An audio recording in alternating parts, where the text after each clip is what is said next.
कैसे हैं आप लोग। तो आज अपना जो टॉपिक होगा वो है रिलेशन। इससे प्रीवियस वीडियो के अंदर हमने ऑर्डर्ड पेयर्स को डिस्कस किए, उसके थ्योरम्स को हमने सॉल्व किया, उसके थ्योरम्स को हमने प्रूफ भी किया और उस ऑर्डर्ड पेयर पर बेस्ड मैंने काफ़ी क्वेश्चंस आप लोगों को कराए जो कि काफ़ी इंपॉर्टेंट थे।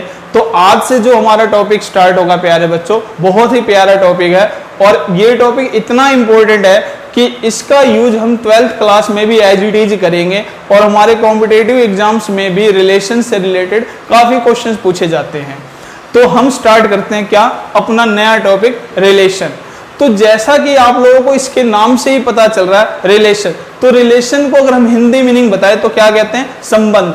तो अब जैसे किसी भी चीज का संबंध स्थापित करना हो तो हमने देखा कि अगर हम अपने परिवार की बात करें, अपने फैमिली की बात करें, तो हमारे फैमिली में भी टू मेंबर्स के बीच में जो रिलेशंस होते हैं वो क्या होता है कि रिलेशन को ही शो करता है, एक संबंध को ही शो करता है। जैसे कि अगर मैं आपसे कहूं कि एक अपने पास एक सेट है, मैंने एक सेट लेट किया क्या, जिसमें मैंने नाम क्या दिया, आशा, Ram,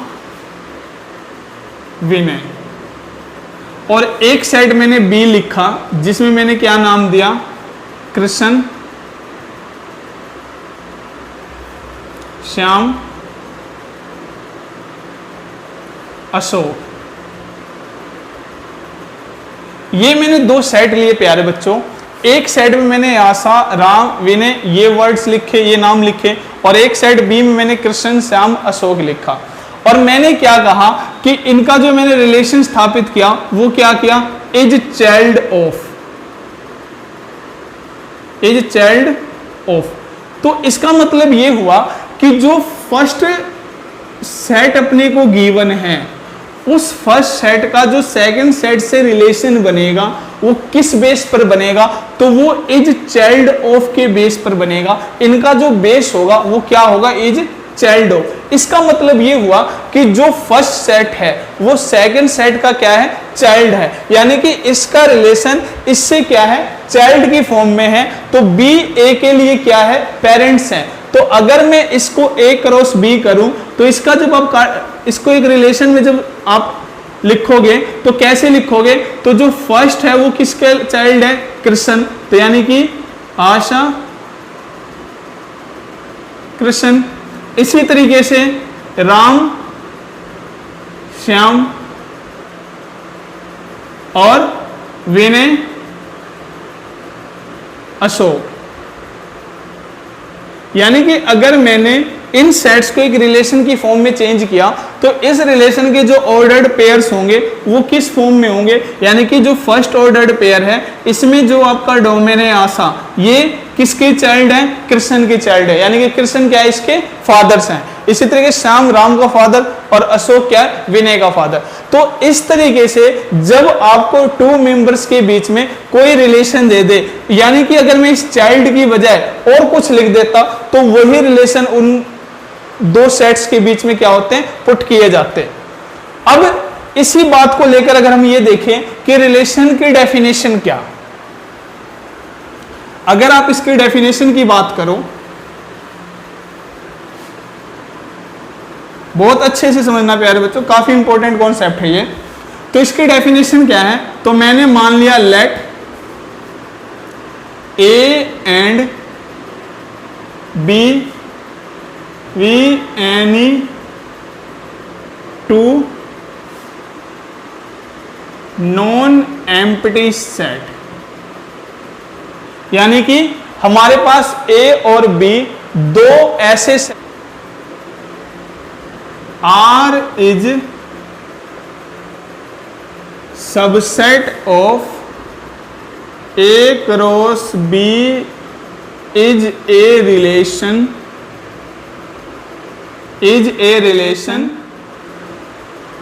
from set A to set B, then we write तो हम क्या लिख सकते हैं कि जो R होगा वो क्या होगा, subset equal to A cross B होगा, और आप रिलेशन को A R B लिख सकते हो। तो हमने देखा कि अगर हमारे रिलेशन में कोई ऑर्डर्ड पेयर ए बी है जो कि रिलेशन से बिलोंग कर रहा है, तो इसका मतलब जो है कि जो स्मॉल ए है ये कैपिटल ए सेट से बिलोंग करेगा और जो स्मॉल बी है वो कैपिटल बी से बिलोंग करेगा, और हम इसको लिख सकते हैं ए आर बी।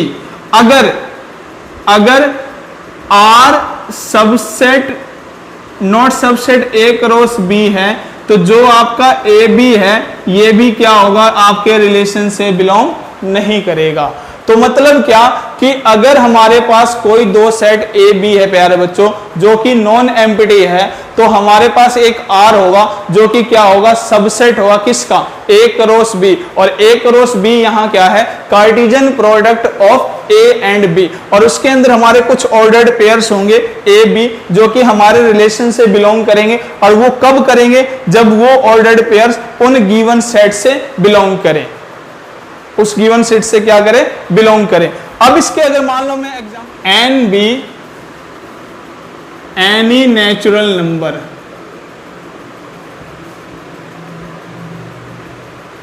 एन हमारे पास कोई नेचुरल नंबर है और जो हमारा रिलेशन है वो क्या है, subset equal to N cross N है, और जहां ये डिफाइन किया गया is cube of is cube as, यानी कहने का मतलब क्या कि अगर मेरे पास कोई सेट ए है जो कि 1 2 3 है, तो जो बी होगा वो क्या होगा, क्योंकि मैंने क्या कहा इज क्यूब, तो इस 1 का क्यूब क्या होगा प्यारे बच्चों 1, 2 का क्यूब क्या होगा 8, 3 का क्यूब क्या होगा 27। तो यानी कि जो मेरा रिलेशन बनेगा वो क्या बनेगा, तो उस रिलेशन के अंदर वो ऑर्डर्ड पेयर्स होंगे जिसमें क्या होगा, जो आपका सेकंड एलिमेंट है, रेंज है, वो डोमेन का क्या होगा, क्यूब होगा। यानी कि इसको मैं कैसे लिख सकता हूं 1 1, 2 के लिए 8 और 3 के लिए 27। तो ये मेरा क्या है, ये वो रिलेशन है जो इस कंडीशन को सेटिस्फाई कर रहा है। ठीक है, क्या कर रहा है, इस कंडीशन को सेटिस्फाई कर रहा। मान लीजिए अपने को इसकी वजह ये दे दे, कोई सेट ए दे दे, क्या 1 2 3 4 5 6, और बी सेट दे दे क्या अपने को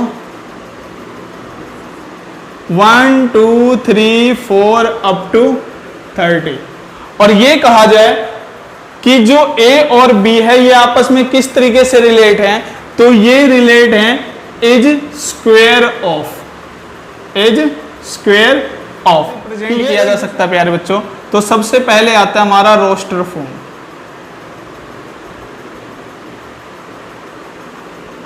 अगर रोस्टर फॉर्म में किसी भी रिलेशन को रिप्रेजेंट करना हो तो उसको रिप्रेजेंट कैसे किया जाएगा, मान लीजिए हमारे पास कोई सेट ए गिवन है जो कि 1 2 3 4 5 6 है, कोई सेट बी गिवन है जो कि क्या है 1 2 3 4 अप टू 30, और हमसे ये कहा गया कि जो रिलेशन है आर वो क्या है, is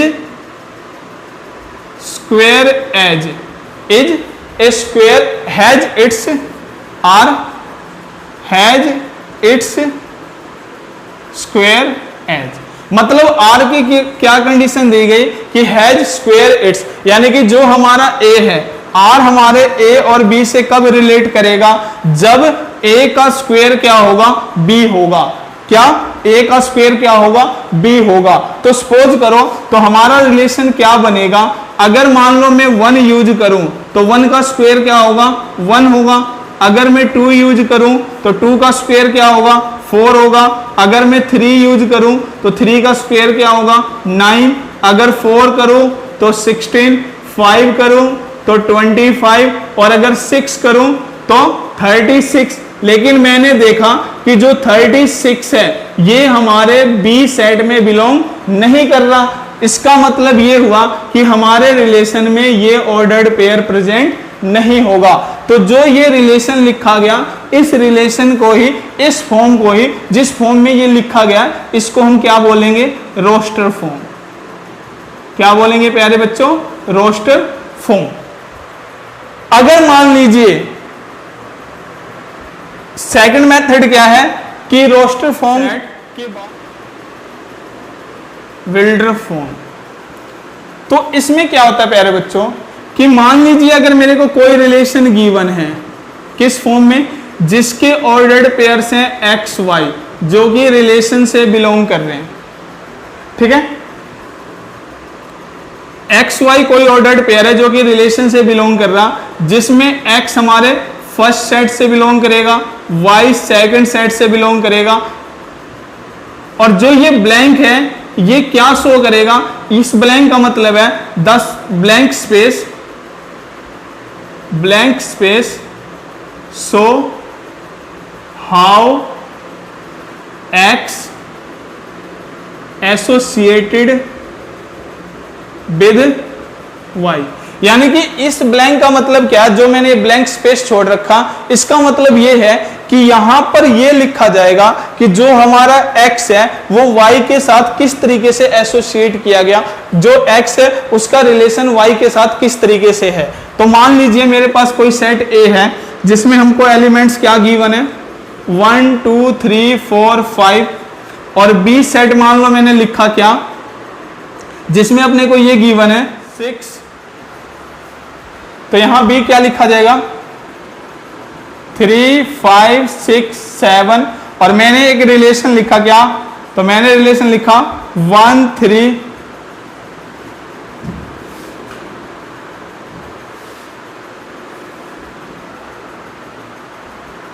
1 3 4 6 5 7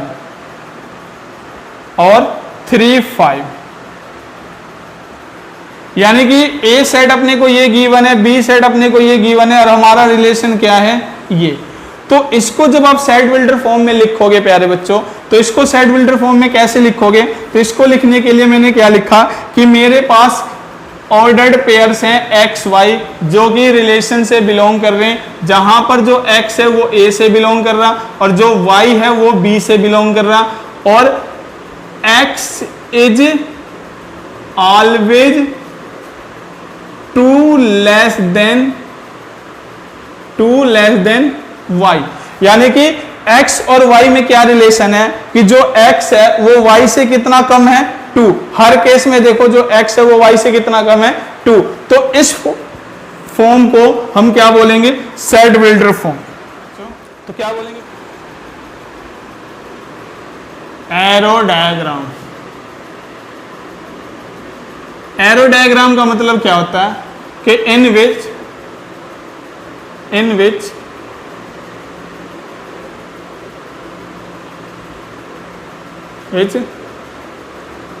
we draw a arrow from first component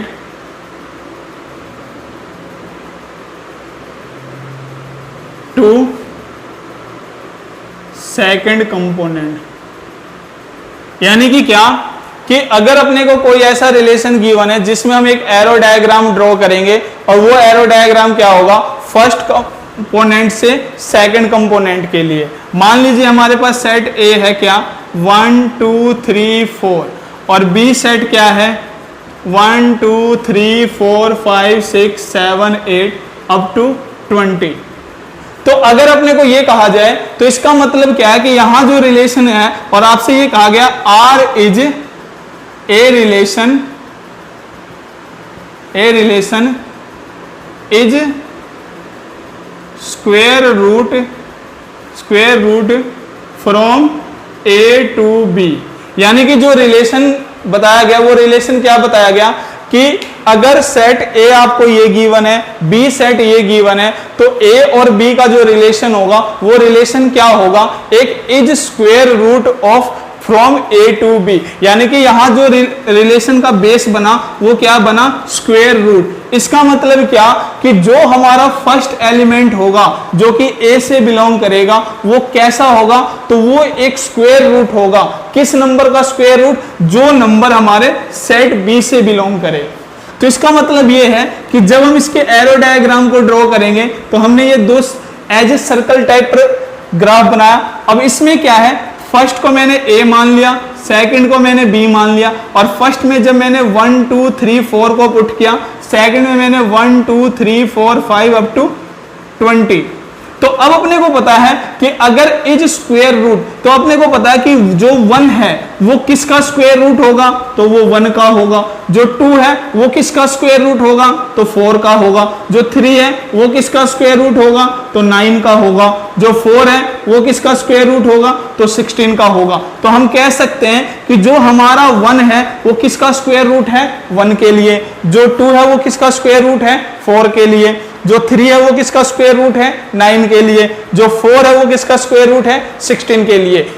तो इस तरीके से यहां ये डिफाइन किया गया कि जो आपका ए सेट है वो क्या है, वो एक ऐसा सेट है जो कि स्क्वायर रूट है किसका, बी सेट का। यानी कि जब हम बी सेट के एलिमेंट्स का स्क्वायर रूट करें, अंडर रूट फाइंड करें, तो वो हमारे ए के इक्वल होगा। या ऐसा भी कहा जा सकता था, इसके अपोजिट भी कहा जा सकता था, is square of from A to B. यानी कि जो ए है वो क्या है, बी का स्क्वायर है। जो a है उसका स्क्वायर क्या है, b है। यानी कि इसका स्क्वायर जब हम करेंगे तो वो b में प्रेजेंट होगा। तो इस वर्ड को अगर हम ऐसे भी लिखते तो भी हमारा एरो डायग्राम क्या बनता, ऐसा ही बनता। तो इस तरीके से ये 3 फॉर्म ऐसे हैं जिनमें हम किसी रिलेशन को रिप्रेजेंट कर सकते हैं। तो सबसे पहले मैंने रोस्टर फॉर्म बताया, उसके बाद मैंने सेट बिल्डर फॉर्म बताया, उसके बाद मैंने एरो डायग्राम बताया। Domain and range. मान लीजिए कि let A and B be any two non empty set where R is relation from A to B। अगर मान लीजिए हमारे पास कोई दो सेट है A और B जो कि नॉन एम्प्टी है, और R हमारा कोई रिलेशन है जो कि A से B है, तो जो डोमेन होगा, domain is first element of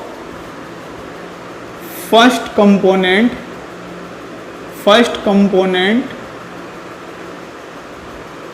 of ordered pairs of a relation. यानी कि अगर कोई रिलेशन अपने को ए से बी गिवन है तो उस रिलेशन का जो ऑर्डर्ड पेयर होगा, उस ऑर्डर्ड पेयर का जो फर्स्ट कंपोनेंट होगा वो हमारा क्या होगा, domain. Domain is first component of ordered pairs of a relation and range is second component of relation. यानी कि कोई भी रिलेशन अगर ए से बी गिवन है तो उस रिलेशन के जो ऑर्डर्ड पेयर्स होंगे, उन ऑर्डर्ड पेयर्स का जो फर्स्ट कंपोनेंट होगा वो हमारा डोमेन होगा, और जो सेकंड कंपोनेंट होगा वो हमारा क्या होगा प्यारे बच्चों, रेंज होगा। तो हम कह सकते हैं कि हमारा जो डोमेन हुआ वो क्या हुआ, तो वो x होगा जो कि किससे बिलोंग करेगा, फर्स्ट सेट से बिलोंग करेगा। कब, जब x y हमारे रिलेशन से बिलोंग करें फॉर y बिलोंग b। जब y हमारा किससे बिलोंग करेगा, b से बिलोंग करेगा। और हमारा रेंज क्या होगा, तो रेंज हमारे वो y एलिमेंट होंगे और y b से बिलोंग करेगा, जहां पर x y हमारा ऑर्डर्ड पेयर होगा रिलेशन के लिए फॉर x बिलोंग a, जहां पर x किससे बिलोंग करेगा, a से बिलोंग करेगा। तो इतना करने के बाद अपने को एक बात समझ में आ गया प्यारे बच्चों, क्या कि अगर हमारे पास कोई एक ऐसा रिलेशन है, अगर हमारे पास